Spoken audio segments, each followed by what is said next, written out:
Assalamualaikum warahmatullahi wabarakatuh. Selamat siang, Masya semua. Alhamdulillahirrahmanirrahim. Wassalatu wassalamu ala asrafil anbiya'i wal mursalin wa ala alihi wa sahbihi ajma'in. Asyhadu an la ilaha illallah, asyhadu anna Muhammadan abduhu wa rasuluhu la nabiyya ba'da. Teman-teman mahasiswa, alhamdulillahirrahmanirrahim. Kita bisa bertemu secara virtual setelah beberapa waktu, sekitar 2 minggu kita tidak bisa bertemu karena memang kepadatan jadwal yang luar biasa, sehingga kita belum bisa bertemu sesuai pada jadwalnya. Namun kita tetap bersyukur teman-teman, kita masih diberikan nikmat sehat oleh Allah Subhanahu wa taala, sehingga pada kesempatan hari ini saya bisa menyampaikan materi ini secara virtual dan teman-teman bisa menyimaknya dengan baik. Ini pertemuan perdana kita, teman-teman mahasiswa, untuk kita semua. Jadi pertemuan perdana ini kita lebih fokuskan kepada gambaran umum dan kontrak perkuliahan. Jadi apa yang akan kita sepakati hari ini, apa yang kita pahami hari ini, itu akan berlaku selama kurang lebih 16 kali pertemuan yang akan datang. Jadi setiap awal perkuliahan itu harus ada kontraknya, biar kita nyaman gitu loh. Jadi kita nyaman. Kalian sudah dewasa, kalian bukan seperti anak-anak SMA lagi, sehingga di dalam perkuliahan ini kalian harus punya rasa tanggung jawab, dan oleh karena itu kontrak kuliah dan gambaran umum perkuliahan ini disampaikan di awal perkuliahan. Teman-teman semua, sebelum saya berbicara jauh tentang gambaran umum atau kontrak perkuliahan, perkenalkan, saya adalah Tubagus Ali Rahman Wijaksuma. Itu NIP saya, itu NIDN saya, dan itu nomor HP saya. Itu identitas sekilas tentang saya. Itu ada 3 email saya di situ juga. Nah, nomor HP saya ini cuma satu itu. Jadi kalau dalam prosesnya nanti ada oknum-oknum yang mengatasnamakan saya bukan pakai nomor saya ini, maka tolong jangan dipercaya. Gitu loh. Pak TB minta uang, Pak TB minta transfer, Pak TB lagi di kantor polisi dan segala macam, nggak usah dipercaya, itu, karena nomor HP saya cuma satu ini. Gitu ya teman-teman semua. Jadi untuk menghindari hal-hal yang tidak diinginkan di kemudian hari, maka saya sampaikan dari awal, ini hanya nomor HP saya, dan itu sekaligus nomor WhatsApp saya. Ya, tidak ada nomor lain saya. Saya ini tipikalnya setia. Oke. Teman-teman semua, saya menyelesaikan studi di S1 Pendidikan Pancasila dan Kewarganegaraan Unila, S2 Pendidikan IPS Unila, dan sekarang sedang menempuh doktoral di Unila juga untuk program pendidikan. Jadi mari sama-sama kita berdoa. Saya doakan untuk teman-teman mahasiswa semua untuk cepat lulus gitu ya, dan saya mohon doanya untuk teman-teman semua juga supaya saya cepat lulus menyelesaikan studi. Amin ya rabbal alamin. Ini alamat saya, mahasiswa semua. Ada di Jalan Haji Komarudin, Gang Senen, Perum Garuda Hitam, Blok K nomor 7, Desa Cimena, Kecamatan Natar, Kabupaten Lampung Selatan. Jadi kalau kalian tahu Polinela, nah saya tinggalnya di belakang itu, di belakang Polinela. Itu ada komplek perkampungan mahasiswa di situ. Nah saya tinggal di situ. Silahkan mampir bagi teman-teman mungkin yang habis pulang nonton dari 21, atau mungkin habis yang belanja buku di Gramedia atau segala macam, bisa mampir tempat saya. Kalau di sini kalian adalah mahasiswa saya, kalau di rumah kalian adalah tamu saya, gitu ya. Jadi saya membuka ruang seluas-luasnya bagi teman-teman mahasiswa yang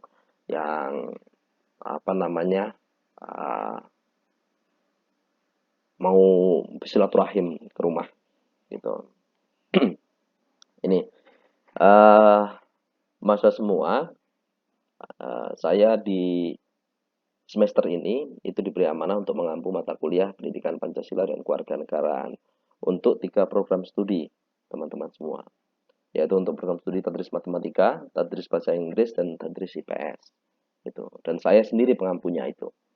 Oke. Di matematika itu saya hari Senin, kelas ABC, hari Selasa itu untuk Tadris IPS. Dan hari Rabu mulai dari jam 1 sampai pukul jam 6 sore itu saya diberikan amanah untuk mengampu mata kuliah di program studi tadris bahasa Inggris untuk kelas A, B, dan C. Gitu. Dan saya sendiri pengampunya. Mata kuliah ini adalah mata kuliah wajib, nah, teman-teman, dengan bobot 2 SKS. Gitu. Ini sama halnya dengan mata kuliah yang lain sifatnya wajib, bahwa kalau kalian tidak lulus mata kuliah ini maka wajib mengulang di tahun depan. Gitu. Ini wajib itu artinya harus ditempuh, harus lulus. Sebagai salah satu syarat kalian menyelesaikan studi di IAIN Metro ini.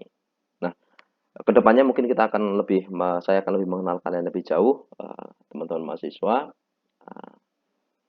Maka akan saya lanjutkan untuk penjelasan yang selanjutnya. Oke, teman-teman mahasiswa semua, mungkin teman-teman mahasiswa ada yang berpikir bahwa, wah, mata kuliah Pancasila lagi, kewarganegaraan lagi, gitu ya. Mata kuliah agama lagi, mata kuliah bahasa Indonesia, gitu. Ini sejak kalian SMP atau bahkan SD, SMP, SMA, sampai perguruan tinggi sekalipun kok ketemu lagi dengan mata kuliah ini, gitu. Kok ketemu lagi dengan mata kuliah ini. Ya. Jadi, teman-teman mahasiswa, memang 4 mata kuliah ini adalah mata kuliah wajib. Amanah undang-undang, gitu. Baik dari tahun 89, kemudian ada SK Mendikbud nomor 2000, ada SK Dirjen Pendidikan Tinggi tahun 2002, kemudian Keputusan Menteri Pendidikan tahun 2002, kemudian undang-undang yang terbaru Undang-Undang nomor 12 tahun 2012. Pasal 35 ayat 1 jelas di situ menyatakan bahwa setiap jenjang pendidikan, terkhususnya pendidikan tinggi atau pendidikan menengah, itu wajib memuat mata kuliah umum atau mata kuliah pengembangan kepribadian. Apa itu mata kuliahnya? Agama, Pancasila, kewarganegaraan, dan bahasa Indonesia. 4 mata kuliah ini kalian tidak bisa tinggalkan selama kalian kuliah di Indonesia. Gitu. Kalian mau kuliah di Unila, tetap ketemu dengan mata kuliah ini. 4 mata kuliah ini. Kalian mau kuliah di jurusan kedokteran, atau di jurusan teknik sipil, atau mau di ITERA, atau mau di jurusan kebidanan, atau apapun itu, pasti ketemu dengan 4 mata kuliah ini, teman-teman mahasiswa. Ya, jadi 4 mata kuliah ini wajib, gitu loh. Ada kepentingan negara yang sangat urgent yang dititipkan melalui 4 mata kuliah ini, mahasiswa. Maka negara mewajibkan itu harus ada di setiap jenjang pendidikan. Ini. Maka mata kuliah tidak main-main. Gitu. Negara langsung yang memberikan amanah, gitu. Ya, jadi kalau kalian dari sekolah menengah sampai perguruan tinggi kalau menyepelekan mata kuliah ini sebenarnya salah. Kenapa? Karena ini adalah amanah undang-undang. 4 mata kuliah ini. Ada sesuatu hal yang negara itu pengen berikan ke kalian semua. Pengen pahamkan kepada kalian semua. Gitu loh. Ini. Nah, sebenarnya mahasiswa sekalian, mata kuliah ini juga universal. Khusus untuk mata kuliah Pancasila dan kewarganegaraan itu universal. Setiap negara itu pada hakikatnya mewajibkan mata kuliah itu di semua negara. Gitu loh. Cuman bedanya ada yang melalui jalur wajib militer, ada yang melalui jalur pendidikan. Nah, negara-negara yang saya sebutkan ini adalah yang melalui pendidikan. Kalian mau kuliah di Amerika Serikat, United States of America, kalian akan ketemu dengan mata kuliah Civic Education. Apa itu isinya? Itu adalah pendidikan kewarganegaraan di Amerika dan pendidikan ideologi negara di Amerika. Kalau kita kan di Indonesia ideologi negaranya Pancasila, maka ada mata kuliah Pancasila. Kalau kalian di kuliah United Kingdom, Inggris, juga ada mata kuliah Citizenship Education. Kalian nggak bisa hindari itu. Bahkan di Timur Tengah itu namanya Talimatul Muwatanah atau Tarbiyatul Al-Watoniyah. Qatar, Arab Saudi, Yordania, Sudan, Irak gitu. Ini. Begitupun di Meksiko, Jerman, Australia sampai di Rusia. Ini ada mata kuliahnya mereka. Sama seperti di Indonesia. Ya. Oke. Tapi ada negara yang tidak menyelenggarakan mata kuliah ini, tapi mereka menyelenggarakan wajib militer. Gitu. Contoh Korea Selatan. Korea Selatan itu tidak menyelenggarakan mata kuliah civic education atau mata kuliah kewarganegaraan atau mata kuliah ideologi negara. Ya. Tapi mereka, warga negara mereka yang sudah berusia 18 tahun, 17 tahun, itu mereka di- diwajibkan untuk ikut wamil. Oke. Jadi dikarantina selama 2 tahun, ya mengikuti segala macam bentuk pelatihan pemahaman tentang ideologi dan kewarganegaraan selama 2 tahun, baru kemudian dikembalikan lagi di masyarakat. Jadi ini contoh di Korea Selatan gitu. Jadi mereka tidak ada mata kuliah atau pendidikan ideologi negara atau warga negara, tapi mereka ada wajib militer sama itu. Nih, rata-rata negara yang jumlah penduduknya besar itu menggunakan mekanisme pendidikan untuk menanamkan ideologi dan kewarganegaraan. Ya, seperti Indonesia. Kenapa? Uh, dari sisi pembiayaan lebih lebih hemat, lebih murah. Gitu. Nah, ini artinya mata kuliah ini levelnya internasional. Setiap negara itu menyelenggarakan. Gitu. Ya, sederhana sebenarnya. Negara itu pengen warga negaranya itu setia kepada negaranya. Gitu. Setiap negara itu pengen setia warga negaranya. Nah, ini apa yang perlu dipahami oleh teman-teman mahasiswa semua. Sama halnya dengan orang pacaran gitu loh. Setiap pasangan pasti pengen pasangan yang lainnya setia. Pun sebaliknya gitu. Nah, begitupun negara. Negara pengen kita setia. Negara nggak pengen kita selingkuh. Loh, memang bisa Pak warga negara selingkuh? Bisa. Apa itu selingkuhnya kita sebagai warga negara? Ini. Ya, kesadaran pajak, bayar pajak. Ketika kita punya punya kewajiban pajak tapi tidak bayar, berarti kita selingkuh dari negara. Kita berkilah dari negara, dari kewajiban kita.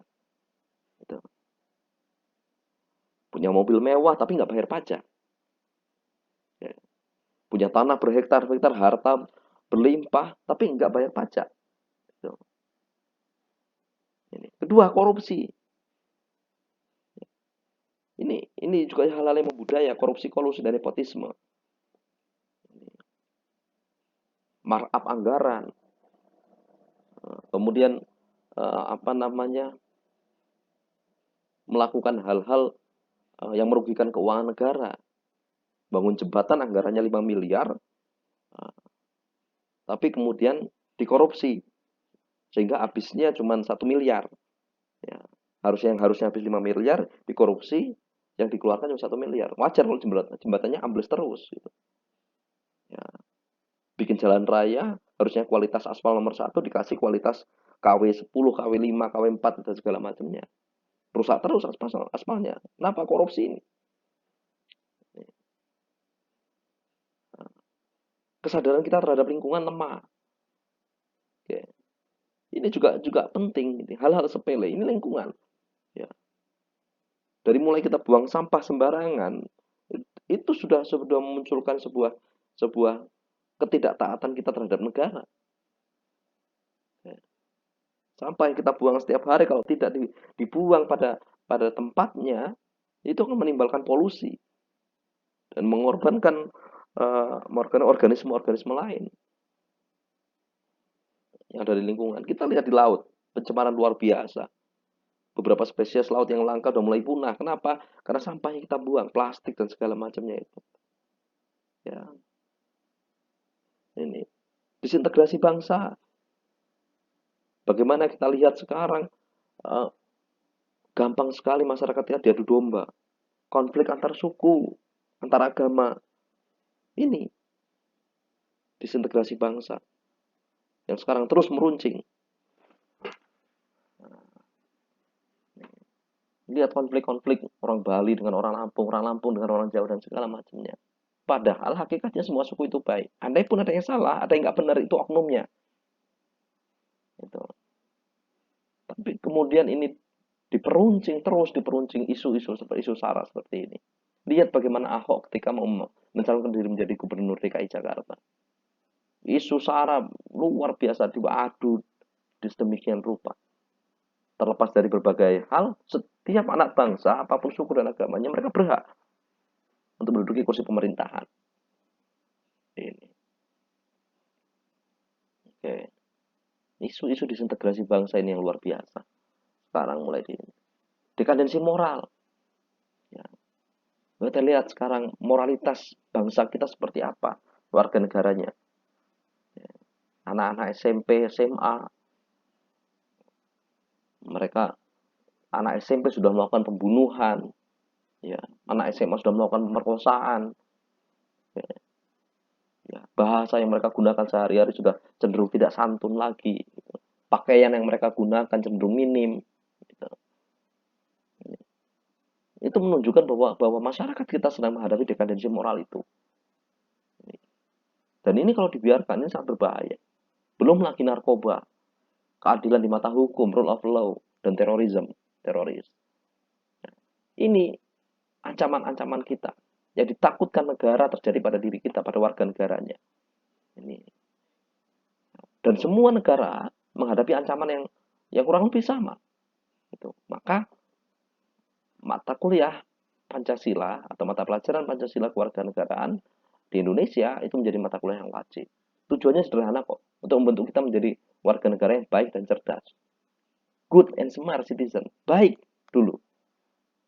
Ya. Baik itu lebih utama dari yang lain. Nih. Ya, baik dulu. Good and smart citizen. Ya. Menjadi orang yang baik. Gitu. Baik terhadap sesama. Walaupun mereka beragama beda dengan kita, suku yang berbeda dengan kita, setidaknya mereka saudara dengan kita. Walaupun tidak memiliki kesamaan agama atau suku. Kenapa? Karena kita sama-sama manusia. Ciptaan Tuhan yang Maha Kuasa. Ini. Ya. Setiap orang yang walaupun berbeda agama dengan kita memberikan kita kebaikan, maka wajib hukumnya kita juga membalaskan kebaikan. Ini, ini yang perlu dipahamkan teman-teman semua. Tidak mudah membelajarkan good and smart citizen dalam kurun waktu 16 kali pertemuan termasuk UTS dan UAS. Tapi setidaknya kalian punya modal awal sejak kalian SMP, SMA, dan di perguruan tinggi itu akan lebih diperdalam lagi. Bagaimana kalian mengimplementasikan itu sebagai warga negara. Oke. Nah, dalam rangka untuk mencapai good and smart citizen ini, mahasiswa sekalian, maka ini materinya. Ya. Pertemuan kedua dan ketiga itu kita akan bahas tentang lambang dan sila dalam negara. Ya. Hal sepele, tapi harus kita pahamkan ini. Ya. Nah, kenapa? Kita supaya jangan menjadi orang yang gampang membid'ahkan, menyalahkan sesuatu. Ya.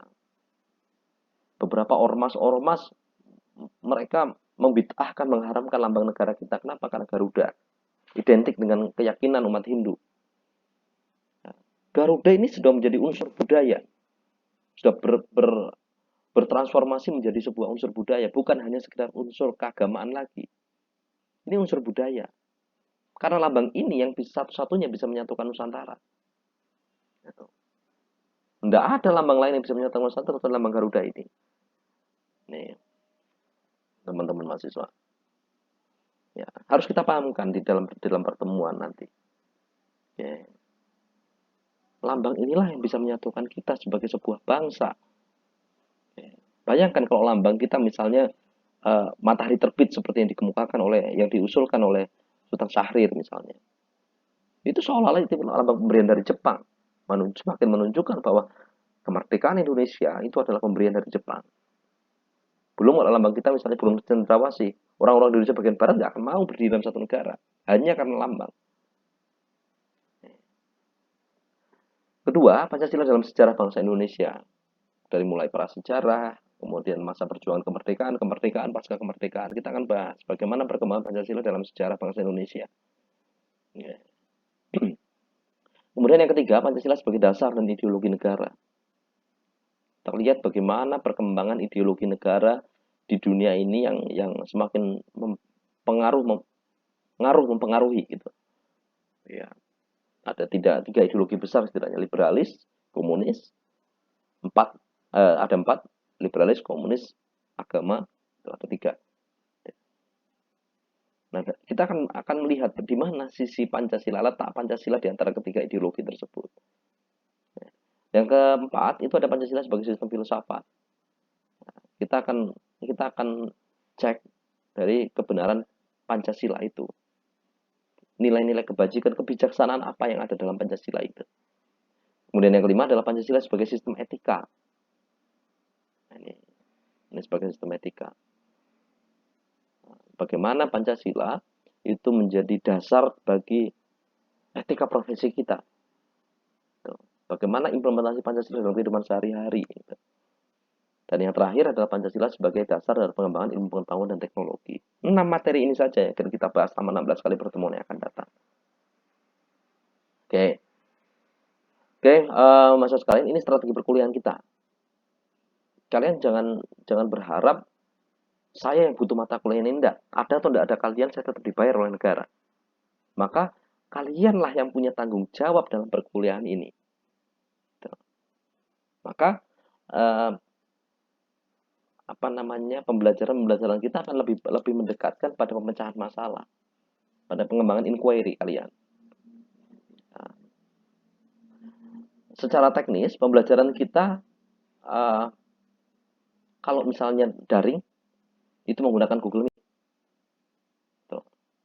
Jadi kita masih dalam kondisi seperti ini. Kalau misalnya ada tatap muka, ada daring, kita blended aja lah. Kita blended. Ada tatap muka, ada daring. Dan saya akan instruksikan minimal sehari sebelumnya.